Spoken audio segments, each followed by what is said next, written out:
One day, a voice spoke to me in the language of silence. My body answered, and I was undone. Return to the land of your belonging, she said. Dig up the bones of the forgotten. Follow the old dreaming paths.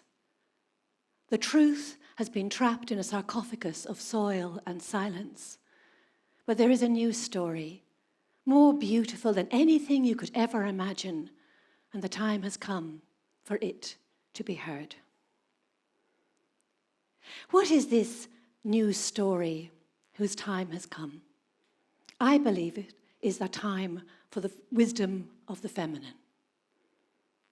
Stories are very important. Words hold great power. They configure our reality, which is why any colonizing force, one of the very first things they will do is try to silence the language, the stories, and the culture of the people they are overrunning. We know that very well here in our own country, Ireland. And recently I was visiting my son over in Canada, and I went in Vancouver to a Truth and Reconciliation Day for the Indigenous people.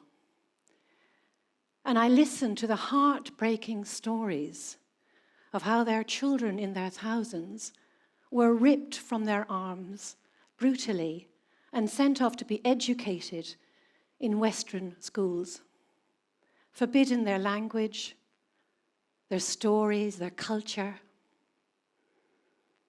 When you forbid a language, when you forbid a story, you reduce our way of seeing reality.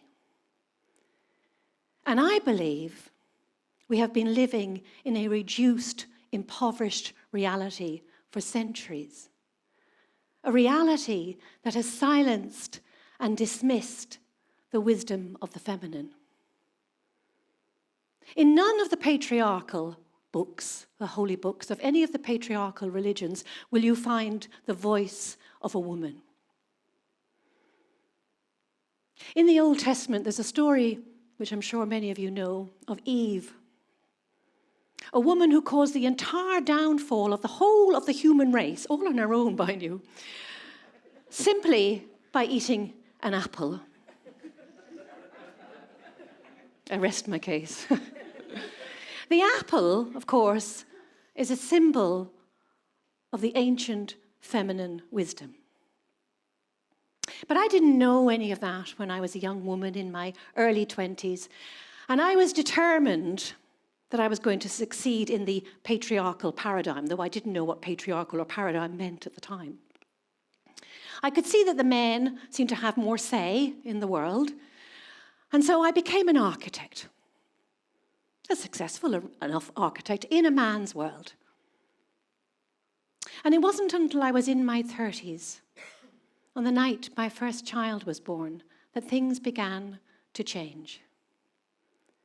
Rowan was born at 5 a.m. in the morning at home, with the dawn just breaking the night sky. And as I held him, warm and wet to me, and gazed within his newborn eyes, I knew, without a shadow of a doubt, the travesty of sin. They said this child was born within. I knew this child was born from love. But I had no language for that at the time. So I went digging in that sarcophagus of soil and silence. Millions of women all over the world, including myself, have experienced some form of sexual violence or assault.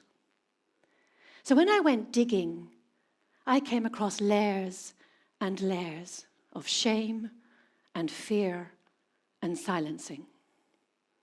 It was as if my body held not only my own story, but a cellular memory of the centuries and centuries of the desecration of the feminine. But this talk is not about the digging. It is about what I began to discover underneath. I discovered an inviolable sanctuary of the sacred within my own body. I began to discover and remember the wisdom of the feminine. And then the poems came pouring out of me, going way ahead of me with their wisdom like a breadcrumbed trail leading me out of a very dark forest. And it became my life's work, and the architect had to take a back seat. Let me share one of those poems now with you that tells the story from the silencing to the return of the feminine wisdom, the sacred feminine. Blasphemy. In the beginning, before she had begun to bleed, before she had learned to speak her mother tongue, they silenced her, cut out her tongue. They named her in the language of their gods, the shame of Eve, the fall of man, the devil's gateway. For 40 years and centuries more, she spoke no word, caught in the muttered incantation of a diabolic curse. For 40 years and centuries more, she spoke no word. It took a while to learn a different verse. It took a while to grow another tongue. At first it stuck and stuttered in her jaw. It clogged and cluttered in her craw and spat out words like bitch and slag and whore. For 40 years and centuries more, she bled each month and heard, heard a word, a phrase, a fragment of a rhyme, a half-remembered sentence of her own. For 40 years and centuries more, she learned her language well, this bloodline lexicon of hers that lives within her flesh. And now she knows the 1,000 names of God. They breathe beneath her skin, each one a song, a rose, a flaming hymn. Now, when she speaks, rivers flow from her open mouth. Mountains blaze with fire. The gods themselves lie down upon her feet and know her name to be desire. For in the beginning was the Word, made flesh between her open legs, the logos of all life and birth and death. Her body is a holy book. Her language is a flame. Her body is a holy book. For centuries, we have split the sacred off from the body, especially the female body. And one of the tragic consequences of this is that we have lost our sacred interconnection with the body of the earth. We have forgotten the love song, written since before the beginning of time, woven into the very fabric of our beings and the fabric of our earth. Could we begin again to breathe in rhythm with the earth, moving beneath our feet, moaning in her ecstasy, a psalm written in the body of our souls? For there is another place, older than this one, where the body keeps a gentle harmony to the soul's steady beat, to the deep thrum, thrum, thrumming of the land, to the waltzing whooshing of the waves, to the rhythmic moaning of the tides. There is another place, not far from here, we used to call home. Our home on this planet. And yet millions of people are being displaced from their homes because of war and conflict and devastating climate change. It's so easy to fall into despair, to feel that there is absolutely nothing we can do about that. It is completely impossible. And there comes a time in most women's births where everything feels impossible. Let's go back now to that birth. It wasn't quite 5 a.m. now. We're more like 4 a.m., 4:30.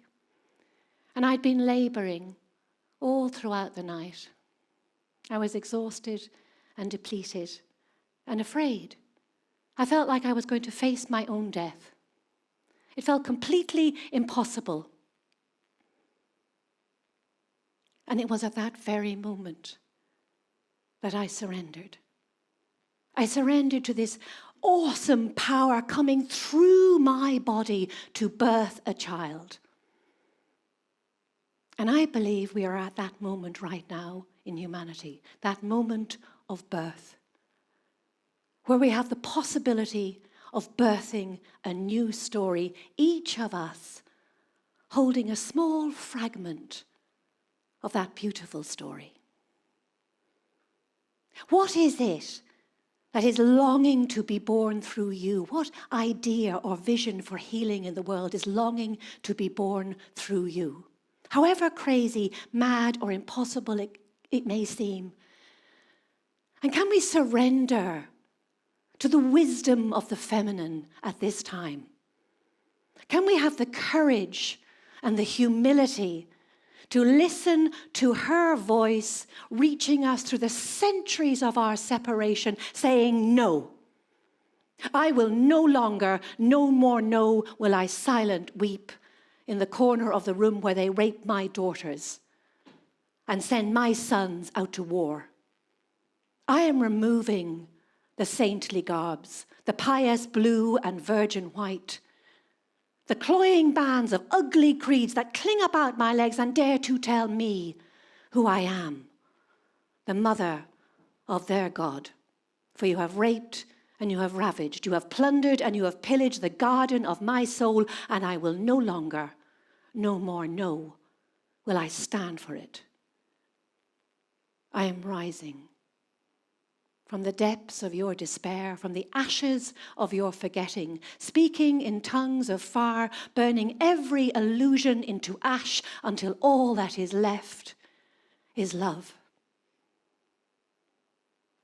Thousands and thousands of women, millions probably, all over the world are remembering the inviolable sacredness of their own body. They are remembering and reclaiming the wisdom of the feminine to bring healing into the world. And they are being joined in their droves by the men. Thank you.